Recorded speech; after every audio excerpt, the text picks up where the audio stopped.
Tenses और आज हम the past progressive tense and past continuous tense उसके बारे में जो है उसके जो फॉर्म है या फिर उसका स्ट्रक्चर है, सेंटेंस है, उसकी पैटर्न्स है, उसके यूजेस हैं, वो आज हम देखेंगे।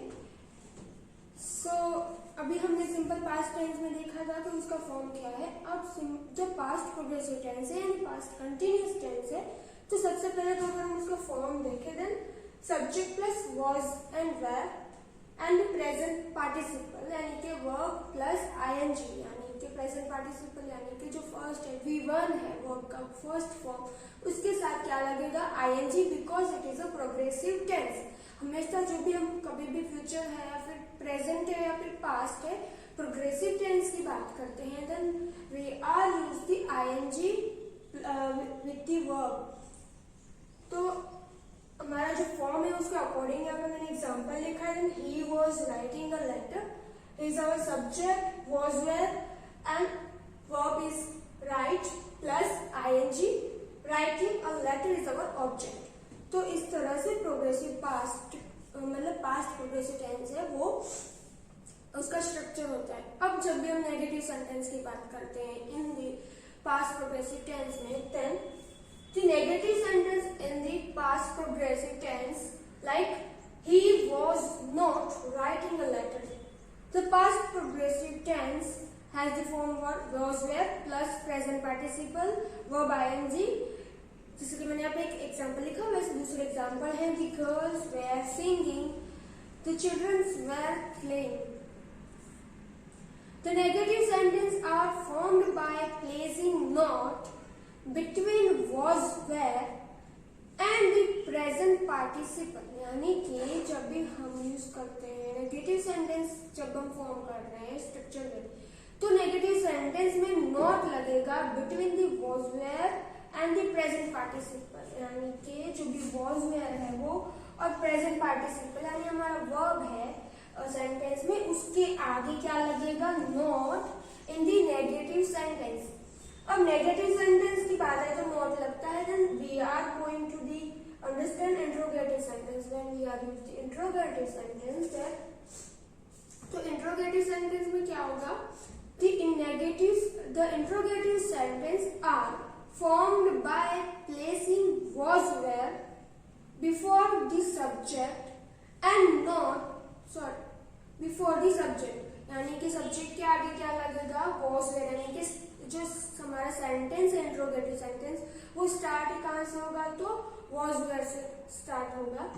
तो यहाँ पे मैंने जैसे एग्जांपल लिखा है was is the before the subject of the sentence.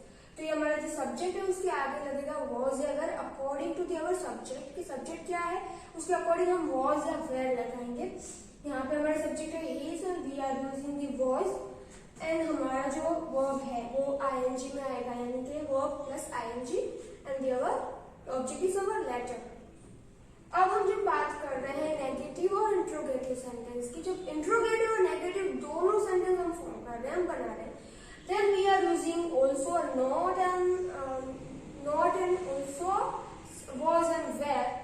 तो अगर हमें दोनों मिक्स में बना रहे हैं हम तो क्या होगा कि negative interrogative sentence are formed by putting was were before the subject and not before the present participle. In contracted form, we write wasn't and weren't। Means short form में हम अगर इसको लिखना चाहें तो wasn't and weren't लिख सकते हैं इसको और आप उसके अकॉर्डिंग बना सकते हो स्ट्रक्चर। देन अगर हम नेगेटिव और इंट्रोगेटिव सेंटेंस बना रहे हैं तो हमारा जो सेंटेंस पैटर्न होगा वो कैसा होगा सबसे पहले तो हमारा सब्जेक्ट है उसके आगे क्या लगेगा was बिकॉज इंट्रोगेटिव सेंटेंस में was where है वो सब्जेक्ट के आगे लगते हैं that's why we are using was in the front of our sentence before our subject and not कहाँ लगेगा not हमारा नेगेटिव सेंटेंस रिफर कर रहा है यहाँ पे नॉट लगेगा वर्ब के आगे हमारा जो वर्ब है हमारे सेंटेंस में उसके आगे नॉट लगेगा that's why it's a negative interrogative sentence of past progressive tense। बस ये सारे फॉर्म्स मतलब कि आपको याद रखने फॉर्म्स चेंज हो गए बाकी नेगेटिव एंड इंट्रोगेटिव सेंटेंस का जो पैटर्न है वो सारे टेंसेस में सेम है बट फॉर्म के अकॉर्डिंग उसमें चेंज होगा। So you have to remember this form of the tense. फिर हम आगे करते हैं यूजेस। तो यूजेस क्या है? Uses of the past progressive tense to express a state or an action that was continuing at the certain point of time in the past. It had begun before that point and was probably continue after it. We use adverbials of time, यानी कि कोई ऐसा action है जो शुरू हुआ था past में। जैसे कि एग्जांपल है she was cooking at 8 AM। यहाँ पे 8 AM क्या है? टाइम के साथ दिया गया है पूरा सेंटेंस। तो जो भी है वो कोई भी ऐसी एक्टिविटी है या फिर कोई भी ऐसा एक्शन है जो पास्ट में कर रहे थे, हमें ये दिखाना है कि हाँ मैं ये कर रही थी, हाँ मैं ये कर रहा था। तो ये कंटिन्यू जो हमारा टेंस है, कंटिन्यू एक्टिविटी है, कंटिन्यू एक्शन है, वो हमने पास्ट में किया था, वो हमें रिफर करने के लिए, एक्सप्रेस करने के लिए यूज होता है कि पास्ट प्रोग्रेसिव टेंस। तो यहाँ पे और एग्जांपल है, जैसे कि I was going to college in the morning. It's also here used with was and going, go plus ing। Was the farmer returning from his field in the evening? यहाँ पे भी जो है फॉर्म के according ही पूरा structure है हमारे sentence का। फिर दूसरा यूज क्या है? To express an action that was in progress in the past, यानी कि पास्ट में कोई एक्शन हो प्रोग्रेस में हो, जैसे कि he was sleeping, she was singing, I was reading a newspaper। It's a continuous tense in the past, यानी कंटिन्यू कोई एक्शन है जो पास्ट में है। फिर तीसरा यूज है express, to express an action in the progress at some point of time in the past when another event took place, यानी कि कोई एक्शन चल रहा है इन द पास्ट में, कंटिन्यू है, और कोई उसके साथ ही मतलब कि कंटिन्यू हो रहा है वो एक एक्शन, उसके साथ दूसरा एक्शन शुरू हो जाता है, तभी ये यूज होता है। जैसे यहाँ पे एक एग्जांपल है, she was watching TV when he come, he was reading a novel when the doorbell rang. अब यहाँ पे व्हेन है या फिर ऐसे जो कंजंक्शन है ये यूज होते हैं। I was sleeping when my father came from his office. तो ये सारे एग्जाम्पल किसके हैं? कोई जो एक एक्शन चल रहा है उसी के साथ दूसरा एक्शन जो है वो साथ में शुरू होता है in the past. To describe two or more action continuing at the same time, यानी कि दो से ज्यादा या फिर दो एक्शन एक साथ ही शुरू है एक ही समय पे इन द पास्ट में। तो यहाँ पे जैसे मैंने एग्जाम्पल बताया, और एक एग्जाम्पल है while I was bathing my sister was washing clothes, while he was doing homework his brother was listening to song। अभी हमें दोनों जो सेंटेंस है उसमें दोनों में ही क्या बताया है? पास्ट प्रोग्रेसिव टेंस दोनों सेंटेंस में बताया है, और दोनों जो सेंटेंस है एक साथ हुए हैं क्योंकि दोनों एक्शन एक साथ हो रहे हैं, इसीलिए यहाँ पे दोनों की सेम पैटर्न है, सेम फॉर्म है।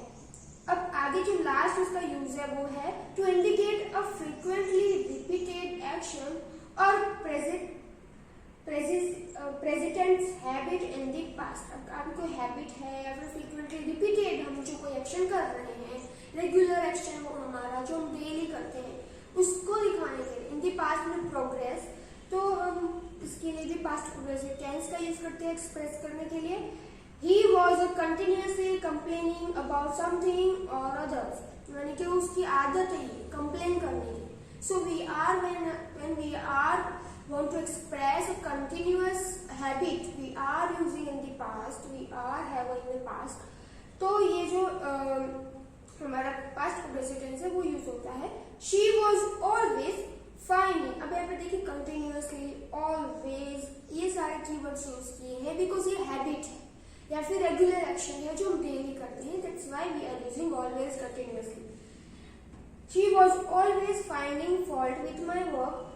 फिर है दूसरा example, Soham was always smoking whether at home और इन ऑफिस।